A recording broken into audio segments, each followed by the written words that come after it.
혹시 우리가 아플 때 먹는 그 약이요, 그게 만들어지기까지 어떤 일이 일어나는지 한 번쯤 생각해 보신 적 있으세요?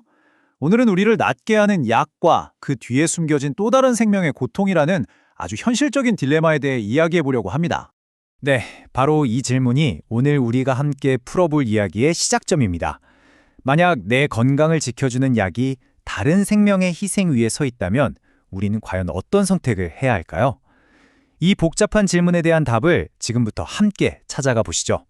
그럼 먼저 우리가 어쩌면 좀 외면하고 싶을지도 모르는 현대의약품 개발의 현실부터 한번 들여다볼게요. 바로 동물 실험의 문제입니다.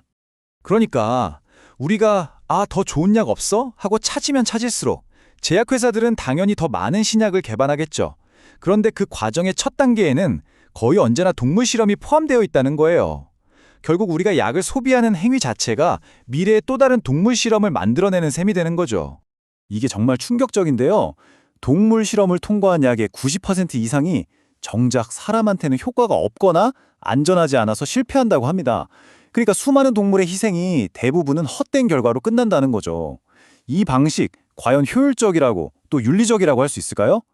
자, 그럼 이 복잡한 문제를 해결할 실마리 어디서 찾을 수 있을까요? 아주 오래전으로 한번 거슬러 올라가 보죠.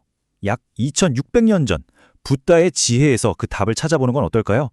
과연 붓다는 약의 사용을 어떻게 바라보았을까요? 바로 이 한마디가 모든 것의 시작이었어요. 원래 초기 불교에서는 수행자가 약을 가지는 게 금주되었거든요. 그런데 어느 날 붓다께서 아픈 제자를 보고는 마음이 아프셨던 거죠. 그래서 특별한 예외를 허락하신 거예요. 치료를 위해서라면 약을 써도 좋다고요. 여기서 핵심은 이게 당연한 권리가 아니라 아픈 이를 위한 자비로운 예외였다는 사실입니다. 당시에 약을 뜻했던 배사자라는 단어는요, 지금 우리가 생각하는 약이랑은 의미가 좀 달랐어요. 이건 뭐 즐거움을 위해서 쓰는 물건이 절대 아니고요. 오직 몸이 아파서 수행을 더 이상 이어가기 힘들 때만 사용하는 뭐랄까 최후의 수단 같은 거였죠. 그 목적이 아주 분명하고 엄격했습니다. 이 차이를 한번 보세요. 과거의 약은 생존을 위한 필요의 영역이었는데 오늘날에는 어때요? 그냥 좀 불편한 걸 피하려는 욕망의 영역에 가까워졌다는 거죠. 머리 조금만 아프면 바로 진통제부터 찾고 더 편해지고 싶어서 신약을 원하는 것처럼요. 붓다께서 경계했던 게 바로 이거예요. 약을 사용하는 우리의 마음, 그 의도 말이죠. 자, 그럼 이 고대의 지혜를 오늘날 우리가 약을 선택하는데 어떻게 적용할 수 있을까요? 이제부터 그 현실적인 방법을 한번 찾아보겠습니다. 그렇다면 핵심 질문은 이거겠죠. 어떻게 하면 더 이상의 고통을 만들지 않으면서도 정말 꼭 필요할 때만 약의 도움을 받을 수 있을까? 그 해답의 실마리가 바로 우리가 고르는 약의 역사에 숨어 있습니다. 네, 그 해답은 바로 오래된 제네릭 의약품에 있어요. 제네릭이라는 말 들어보셨죠? 특허가 끝난 신약과 똑같은 성분으로 만든 복제약인데 그중에서도 특히 나온 지 수십 년이 지나서 안전성이 충분히 검증된 약들을 말하는 겁니다. 여기서 제일 중요한 점은요, 이 약들을 우리가 쓴다고 해서 새로운 동물 실험을 추가로 이뤄낼 가능성은 거의 없다는 거예요.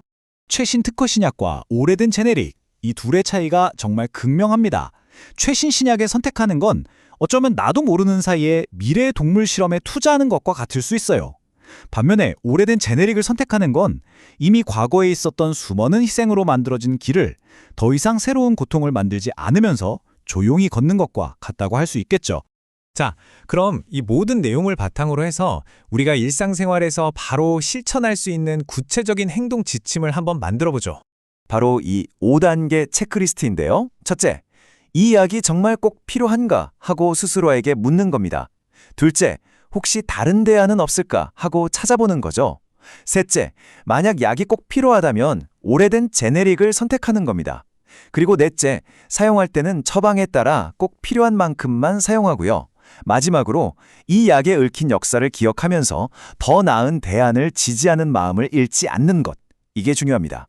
자, 그럼 실제 사례를 통해서 이 체크리스트가 어떻게 작동하는지 한번 볼까요? 예를 들어서 대상포진 같은 바이러스 감염 치료에 쓰이는 아시클로버라는 약이 있습니다. 이걸로 한번 따져보죠. 자, 체크리스트에 한번 대입해 볼게요. 첫 번째 단계, 필요성. 대상포진의 그 끔찍한 고통을 생각하면 이건 명백히 필요하죠. 두 번째, 대안. 아쉽게도 아직 뚜렷한 대안은 없는 상황입니다. 그리고 세 번째, 이게 오래된 제네릭인가? 네, 맞아요. 아시클로본은 나온 지 40년이 훌쩍 넘은 약이거든요. 그러니까 결론적으로 이 약을 선택하는 건 우리 체크리스트에 따라서 지금 우리가 할 수 있는 가장 해가 적고 또 자비로운 선택이라고 할 수 있겠습니다. 그런데 이 모든 고민이 그냥 나 혼자 잘하면 되지 하고 끝날 문제는 아니잖아요. 다행히도 기술과 윤리의 발전이 우리에게 꽤 희망적인 미래를 보여주고 있습니다. 향후 10년의 변화를 보면 미래가 좀 더 밝아 보이는데요. 이건 그냥 상상 속의 이야기가 아니라 실제로 지금 일어나고 있는 변화들입니다. 벌써부터 독성 평가에는 AI가 도입되고 있고요. 피부 약물 테스트에는 인공 피부가 쓰이고 있어요. 특히 저는 약물 재창출, 이게 참 흥미로운데요. 오래된 약에서 새로운 쓰임새를 찾아내는 거라 동물 실험 자체를 그냥 건너뛸 수 있는 아주 혁신적인 방법인 거죠.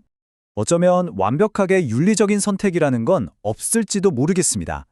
하지만 정말 중요한 건 완벽함 그 자체가 아니라 조금이라도 더 나은 방향으로 나아가려는 우리의 노력, 그 과정이 아닐까요? 우리의 작은 선택 하나하나가 더 적은 고통을 향하고 있다는 것, 그 마음을 잊지 않는 것, 그것이야말로 이 복잡한 세상에서 우리가 할 수 있는 가장 현실적인 자비의 실천일 겁니다. 오늘 준비한 내용은 여기까지입니다.